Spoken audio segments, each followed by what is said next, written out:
just restarted, and so has the live stream. Okay, thank you. So welcome back to today's meeting of the Aberdeenshire Licensing Board. We are on item 9 of the agenda, which is an application for a provisional premises licence at Della Cafe and Bistro, 34 Bridge Street, Ellen. The officer taking the report is Fiona Stewart. So I think, can I just confirm that Mr. Dogan is no. Don't think we've got either an applicant or an objector, to be honest. Okay. So are we happy to proceed, members, without the applicant being present? Yes. Yeah. And same for the objector. Yeah, the objector's not present either. Okay, Yes. so we're happy to proceed without the objector as well. Yes. Yes. We've seen the written objection. So the first matter for this application is the competency of the objection. So can I ask you, Fiona, to speak to the board on the competency of the objection lodged? Thank you, Chair. The only reason this application has come before you as a hearing is that there's an outstanding objection lodged in respect of the application, and to date I've had no response to correspondence with the objector regarding the competency of the objection. Officers cannot rule on the competency or relevancy of an objection, only the board can do that. So as a preliminary matter, I'm asking the board to determine if the objection lodged is competent. If the objection is deemed not to be competent, there is no requirement to proceed with the hearing, as the application will then become non-contentious and can be granted. If the objection is deemed to be competent, the board then needs to proceed to determine the application. In relation to the competency of the objection, it is the view of officers the objection is not competent, as it does not address any of the grounds of refusal set out in the legal test. These grounds are set out in Appendix 4 to the report on page 224 of your papers at paragraph 5. The objection appears to address planning concerns. It does touch on over-provision, but it does not address over-provision in terms of the sale of alcohol. The board has not found any locality in Aberdeenshire to be over-provided for in respect of on-sale premises, and the premises could still operate as a food business without there being an alcohol licence in place. Parking and traffic issues are also matters relating to planning consent rather than the premises licence. Officers therefore recommend to the board that they find the objection not to be competent for the reasons I have given. I'm happy to answer any questions. Okay, thank you. I would suggest that we agree with the officer's recommendation there, that the objection is not competent. Agreed. Over provision of food Agreed. premises is not a licensing issue. Do we agree? Agreed. That it's, yeah. So on that basis then, if it's not competent, the licence is then non-contentious and it can just be granted. Yes, Chair, thank you. Okay, thank you. So that application is granted.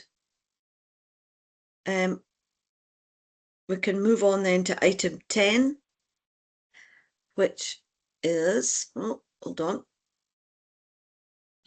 An application for a major variation of premises licence at Tesco in Banff. And the officer taking the report is Fiona. I don't know if we do have folk in the meeting for this one. She has arrived. Yes. Yes. So can I confirm that the applicant or their agent is present?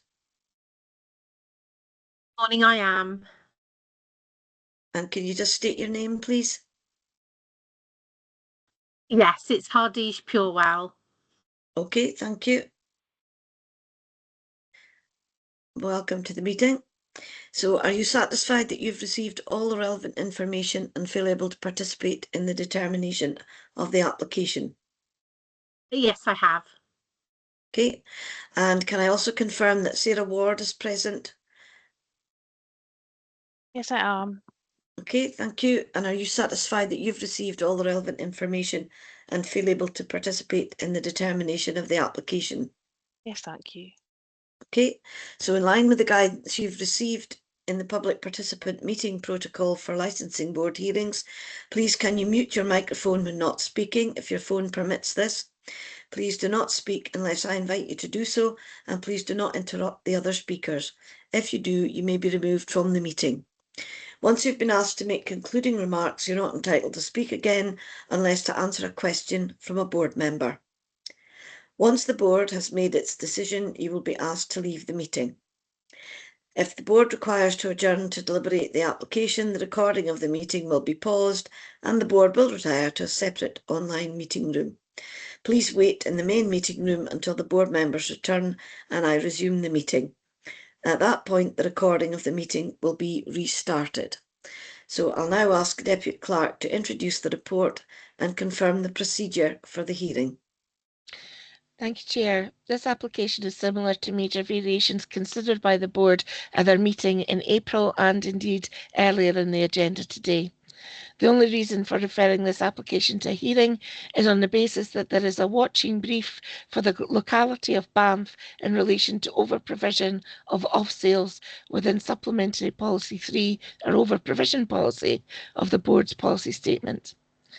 Part of the application relates to a very small increase in the capacity of the alcohol display from 67 square metres to 67.35 square metres. The terms of the board's policy for an area where there is a watching brief applies where applications are applied for or variation applications are made to increase the alcohol capacity above the Aberdeenshire average of 34.3 square metres, which applies in this case.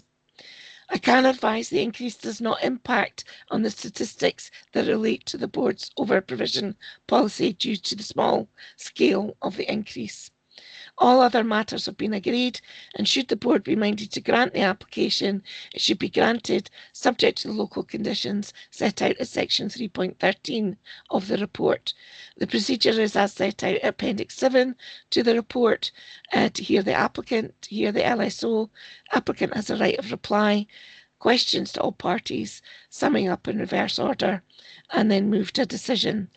The applicant requires to demonstrate to the board today by providing robust and reliable evidence that the grant of the application would not undermine the licensing objectives or that the benefits in granting the application outweigh the alcohol-related harms identified in the board's over-provision policy, particularly with regard to the protecting and promoting public health licensing objective, to allow the board to permit a departure to policy and grant the application as applied for.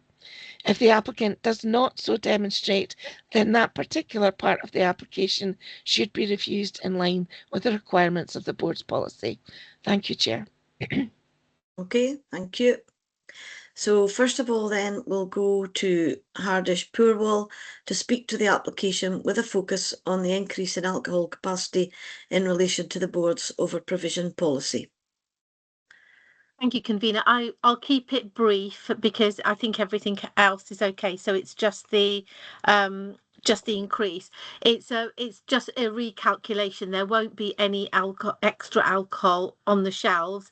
It's just a recalculation of the space, and it's so minor, I guess. That's all I've got to say on it. That it's more accurate than it has been. I'm happy to take any questions that you may have. Okay, thank you. We'll come back to you for questions. Can I go to Sarah Ward, the LSO, please, to speak to her representation? Hello there. Yeah, no, I don't think I've anything further to add either. Like I say, it's a very small increase, and the only reason that it's before the board today is because it's Banff's on a watching brief for over-provision. Okay, thank you. So, Ms. Poorwall, do you have anything you wish to add, having heard the submission from the LSO? Nothing to add, thank you. Okay. Members, do we have any questions? Not seen any indication. Can I ask? Oh. Yeah, just for Miss Handish, you say there's not going to be any increase in alcohol at all? that's on for sale? Is that, can you confirm that? Yeah, it's exactly the same space. There's not an increase. It was just the calculation, and we've just been more accurate with our calculation. Okay, thank you. Okay. Are there any further questions? No. So in that case, we can go to the LSO. Sarah, please. Do you wish to say anything in closing? Nothing further to add, thank you. Okay. And Ms. Purwell, have you anything to add? No, nothing to add, thank you. Okay. Board members, do you require any legal advice from the clerk? No. So can I ask the Deputy Clerk please to outline the terms of the legal tests for the application? Thank you, Chair. The legal test is as set out in the report. I would advise that none of the grounds of refusal apply in an exception of the over-provision policy, which I've outlined. So what you need to determine today is whether sufficient justification to depart from policy and grant the small increase requested, or whether there's insufficient justification, in which case the small increase would be rejected and the existing alcohol capacity would remain. I think I've got that round the right way. Thank you, Chair. Okay, thank you. So board members, do you wish to retire to deliberate? And presuming not for this one, yes. Okay, so I can open the matter just for debate to members.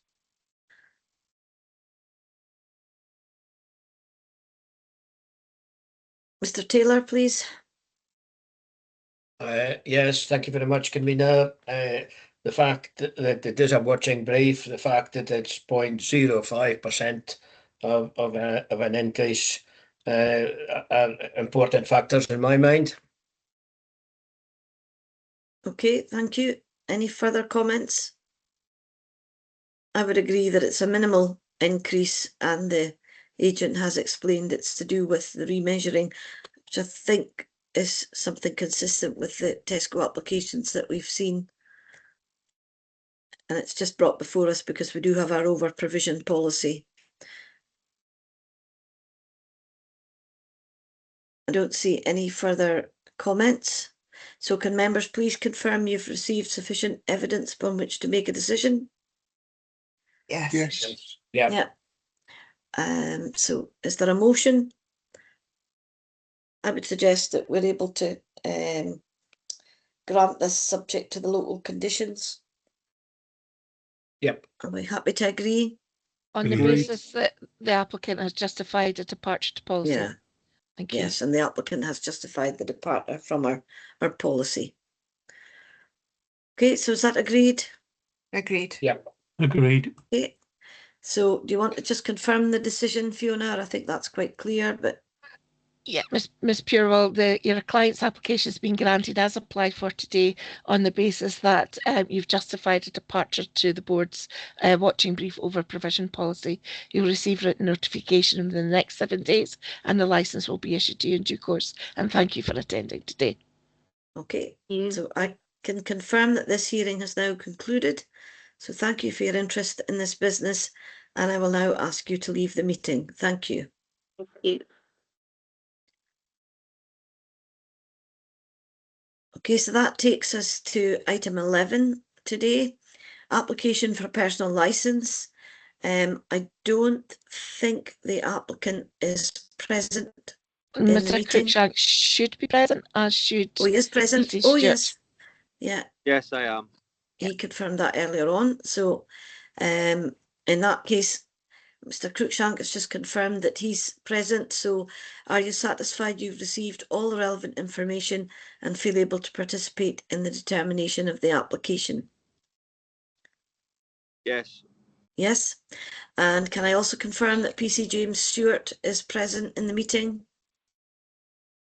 Yes, good morning. Morning, James. And are you satisfied you've received all the relevant information and feel able to participate in the determination of the application? Yes, thank you. Okay, so in line with the guidance you've received in the public participant meeting protocol for licensing board hearings, please can you mute your microphone when not speaking? If your phone permits this, please do not speak unless I invite you to do so, and please do not interrupt other speakers. If you do, you may be removed from the meeting. Once you've been asked to make concluding remarks, you're not entitled to speak again unless to answer a question from a board member. Once the board has made its decision, you will be asked to leave the meeting.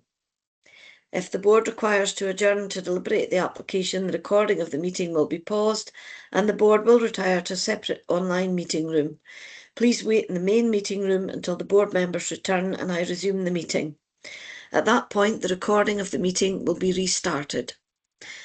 I'll now ask the Deputy Clerk to introduce the report and confirm the procedure for the hearing. Thank you, Chair. This is an application for the grant of a personal licence where the Chief Constable has lodged a notice in terms of Section 73(3)(b) of the Act, which requires the application to be considered by the Board. The content of the notice lodged by the Chief Constable is different to what the Board would usually see. I have confirmed the information outlined in said notice is competent and is to be treated as a relevant foreign offence for the purpose of the Licensing Scotland Act 2005, Relevant Offences Regulations 2007. Because the notice contains information that is sensitive data to the applicant, we have not published this report online, but the board must hold its hearings in public. It has no discretion to hold a private hearing. The procedure to follow is set out in Appendix 4 to the report. To hear from the applicant, to hear from PC Stewart, the applicant will have a right of reply, questions from the board members to both parties, summing up in reverse order before moving to a decision. Thank you, Chair. Okay, thank you. So first of all, we'll go to you, Mr. Cruikshank, to speak to your application, and you might want to address the matters highlighted in the Chief Constable's representation. So it's over to you, Mr. Cruikshank. Afternoon. My application is for a personal licence to open up the bar in the New Poseidon Public Hall. It would only be open for certain events and functions with other members of the committee there. The Chief Constable's report is in line with a military offence. So during a company smoker, so it's a company event, we're all having a laugh, and banter was a big thing within the army. And I hit someone in the balls and nothing was said for weeks until a new officer who joined the battalion found out. Then it was blown out of proportion. And yes, it did go to trial, but it was all meant in a joke and a laugh. Then it just got blown out of proportion. I was advised by my lawyer to obviously accept responsibility, and because of my rank, it was deemed unfitting for my rank. So that was why I was then discharged. I think that's all I'd like to say at the moment. Okay, thank you, Mr. Cruikshank. I'll now go to PC Stewart, please, to speak to the police representation. Good morning, thank you, Chair. The application for a personal licence for Mr. Adam Cruikshank, reference to the above application in terms of section 73, subsection 3B of the Licensing Scotland Act 2005. I have to advise you that based upon information provided to Police Scotland, the applicant has been convicted of the following relevant offences on the 24th of August 2023 at Catterick Military Court. The applicant. Sorry, James, can I interrupt? Could you not read out the details of the offences? They're in the report. The board knows what they are. Okay. Just to make sure that personal detail is not put into the public domain. No problem. Thank you. No. So in that case, very little else to add in reality, because the circumstances of which were not available to us. Mr. Cruikshank has obviously shared those. The reason why we have had to disclose it is it becomes a relevant offence for 5 years under the Rehabilitation of Offenders Act. And it's purely for your information in this case, given the circumstances. I know I've said very little, but there's not really much else I can add, unfortunately, in this case. Yeah, that's understandable, because we have seen it in the members have been able to read it in the papers. Okay, thank you. Mr. Cruikshank, have you anything you want to add, having heard from PC Stewart? No, I've got nothing else to add. Well, all I'd like to say is I did 18 years in total, and this was the first incident within my 18 years career. Yeah, no, I've got nothing else to add. Okay. Thank you. No, thank you. It's now over to board members. Have you any questions for either party?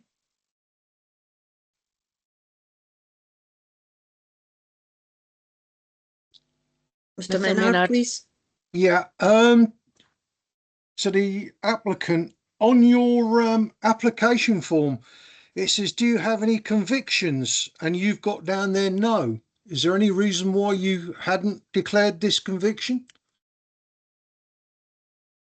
It was my knowledge that I had no civilian convictions, and it wouldn't be on a civilian database, but obviously I didn't actually understand why it's like, with it being a foreign conviction. Yeah, it was just my poor understanding of the law. Thank you. Okay, thank you. I think that is understandable. Any other questions from members? Mr. Taylor, please. Yes, thank you, convener, and thanks, Mr. Cruikshank. You commented, yeah, I appreciate this as a personal license application, but for the operation of a bar within Newport like a public hall, you commented that there is a committee overseeing I presume the activities within the hall. Do they have overseeing duties in terms of finances, of opening hours, and how the personal license holder, i.e. you, would conduct Can I just behaviour bring within in sorry, can I interrupt you there, Ian? I want to bring in Fiona Stewart. Thank you, Mr. Taylor. I know exactly what you're getting at here, but in terms of responsibility for the sale of alcohol, if the board are minded to grant the personal licence, occasional licences would be granted in Mr. Cruikshank's name as a personal licence holder. Therefore, the responsibility for any non-compliance or any issues with any occasional licence granted would rest solely with Mr. Cruikshank. And I appreciate what you're trying to get with that, with the fact that there's a committee that operates the hall. But in terms of the sale of alcohol, it would be Mr. Cruikshank and Mr. Cruikshank's personal licence that would be at risk, because he would be operating a bar under occasional licences. So I just wanted to make that clear. Yeah, okay. Okay. So I'll go to Mr. Crowson. Yeah, thanks, George, and apologies for this. I need some advice from legal. I didn't declare an interest in this because Mr. Cruikshank thought it isn't personally known to myself. But since he has actually mentioned the New Sligo Hall, and as I reside in New Sligo, I just wonder if that changes anything. We declare Short the meeting. answer is no, Mr. Crowson. Right, so I'm okay to stay in the meeting. Yes. Yeah. Okay, thank you. Okay, but thank you for querying it. Any further questions?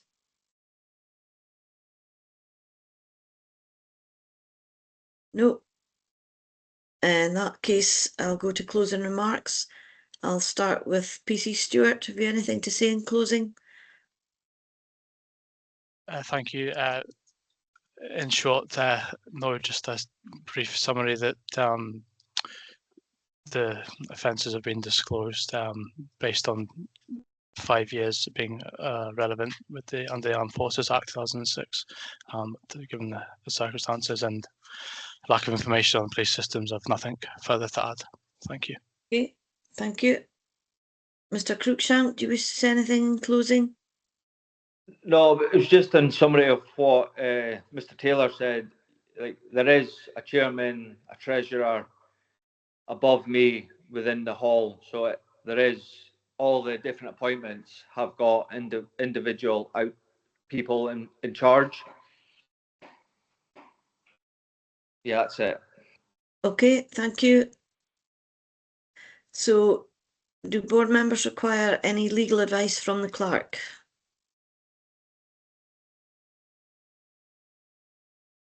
Yes, please. Probably. Yes, Ms. Sullivan? Yep. Do you want to ask? Not here. All right, okay, so we're I'll get the deputy clerk then to please outline the terms of the legal test. Thank you, Chair. The legal test is as set out in Appendix 3 of your papers, page 453. There are several here under Section 74. None of the grounds under Section 74(2) apply, so that does not count. And same with Section 74(3). Those have all been checked with relation to the competency of the application. We have a notice from the Chief Constable, so we have been obliged to hold a hearing.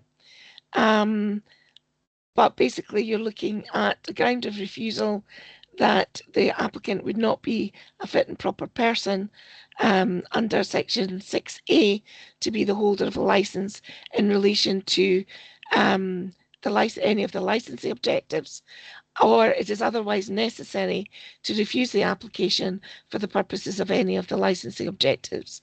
If you find any of these grounds apply, you must refuse. If you find none of them apply, you must grant the application. Thank you, Chair. Okay, thank you.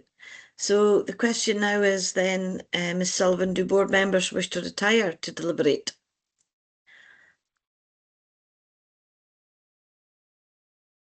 If Ms. Sullivan Yes, has I a think so. question, we Yes, will please. have to. Yeah, okay. So do members agree that we need to retire to the Yes. breakout room? Yes. So in Chair, that case, I'll stop the recording and we'll get the Yeah. live stream paused. so if everybody just remains in the meeting, members, you will